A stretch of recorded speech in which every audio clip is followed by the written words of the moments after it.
Hi and welcome to another Motec webinar. My name's Pete Swinney and today's subject is how to download logging from an M1 ECU. First we'll just cover off what it takes to get an ECU to start logging. In the case of the M1 it's very similar to other ECUs in that once it sees basically any RPM the data logging system will start, and it will continue to run as long as there's RPM greater than, in this case, 20. And it'll continue to run for a delay time after the RPM drops below 20 and usually to 0. So in this case the delay time is 5 seconds. We can find out how to adjust the delay time by going into the Tune software, going across to the All Calibrate setup sheet, typing into the search bar the word log, and this will filter out everything without that word in it, and you'll end up with the logging setup parameters. Here you'll see the delay time is 5 seconds and the throttle activation percentage is 10%, but that's in the next thing we're going to talk about. So at this point what 5 seconds means is that the ECU will start logging once it sees RPM and continue to log after it sees no RPM for the delay time, which is 5 seconds. Now there's another feature in here that allows you to get the logging to operate without any RPM. So in this case the ECU will actually start logging without RPM if the throttle lever exceeds the throttle setting, and in this case it's 10%. And again, down in the tune settings we can see we have a throttle setting here of 10%. So this means with no engine running at all, if we operate the throttle lever over 10%, we will get the logging to start. Now the logging will continue only for the amount of time that is in the delay parameter. So it's a very short amount of time, it's just for doing short tests. So in this case the logging would only go for 5 seconds and then stop. Now if you have a look at the validation mins and maxes for the logging delay parameter, we can see that we can enter a number of up to 60 seconds in the delay. So what that would mean for normal engine operation is the engine would log for while the engine has RPM and would continue to log for 60 seconds after the RPM goes to 0. And if we want to do some logging without starting the engine, if we exceed the throttle parameter, in this case 10%, the logging would continue for the delay time, which is, if we changed it to 60, it would continue for 60 seconds. So we'd get 1 minute of logging to conduct some maybe drive-by-wire tests or steering position tests or anything we might choose to do. Alright, so that's how we can get the logging into an M1 ECU. Now we want to talk about how to get it out.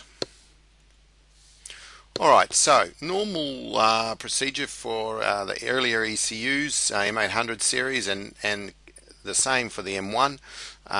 You would go online, retrieve log data, or use the shortcut Control F8.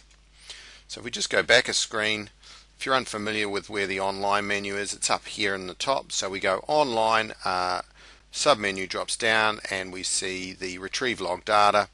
And you can click on there and the logging unload process will begin. And again, otherwise Control F8 will do the same thing. So that will trigger this screen to come up, and this is a screen that allows you to choose which of the 8 possible logging systems you'd like to unload. Now for logging level 1 and 2, which is what most people will end up with, there is only one choice. It's not until you get to a third level of logging that you get to configure all 8 systems. So in just about 90% of cases you'll only have one box ticked here, and that's for just the first logging system section to unload. Alright, so it's just a matter of hitting enter or clicking on the next button and you'll get off to the next part of the process. So at this point now we also get a choice of whether we want to delete the logging that's stored in the ECU, and it's often a good idea to do that if you're happy that you haven't got anyone else who needs to see the data. The reason for that is that the M1 ECUs, unlike the earlier ones, have a very large amount of data possibility inside, or a large capability.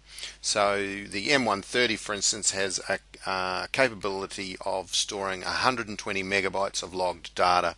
So if you choose to leave the existing data in there and continue to run the engine, the size of the logging will build up to the point where it's 120 meg. Now that's quite a large log file. It's not insurmountable, but it would take some time to download. So if you don't need to see the data again, then it's a good idea to clear it. So by default we'll have that box ticked, and you just move to the next screen. So again, just pressing enter or clicking on the next button. Alright, at this point the logging gets extracted, and it pulls the data, checks the security, and if you've chosen to erase it, it erases that as well. This can take a few seconds depending on the size of the log file inside. And once it's complete, you'll get prompted to again go to the next screen. At this point you can disconnect from the device, and now that's useful because you may want to continue away, out of the road and allow the rider to carry on with testing. And so it's a defined moment at which point you don't need to be connected to the ECU, or the ECU doesn't need to be turned on. And at this point the log, it's actually called a logging image at this point. It's stored on the laptop already, and you need to go to the next stage, which is converting that image into a proper .ld file that you can view in i2. Alright, so most of the time the default is certainly continue with the conversion, and most of the time you want to do that because you want to see the log data. So we'll just push enter or click on the next button.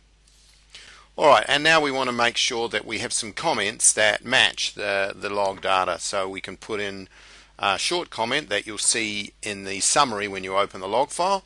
So it's quite a good idea to make sure that you have a sensible comment there. Now, might have been test new prop, or new tires, or new engine, first test, doesn't matter. Write down something that's understandable and useful for you to look back on in the future.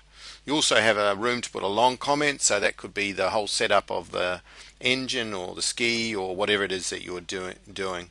And the first time you unload it, there'll be nothing in the venue, event, and session, and vehicle ID, so you should fill all those out as well. So again, when you come back to this in a year's time, you know what your setup was, where you were, and it'll all make sense. Now, by default, the log data will go to C, Documents and Settings, My Documents, and then Motec, and into the logged data folder. You can't quite see it all there, and unless you change it from when you get a new system, that's where it'll go. But you can change it. You can add extra folders for different customers or different setups, and you can click on the edit button here and create a new folder and point it to a new path. Now if you're just going to let it go into its default location, again you just press next and off to the next screen. So at this point the conversion begins, and it will take a different amount of time depending on the size of the log data. As I say, it can be anything from a few kilobytes to 120 megabytes. So that process will go through, and then at the end of that you'll be prompted with a choice. You can actually click on Open in i2, and i2 Standard, our analysis program, will pop up, and the log file will be all there preloaded, ready for you to look at the data. Alright, and that's the basics. So thanks for watching. You can get more information from our website by going to motec.com/webinars. There's lots of webinars on different subjects there. The webinars are all stored on YouTube under Motec Australia, and you can ask questions on our Motec forum.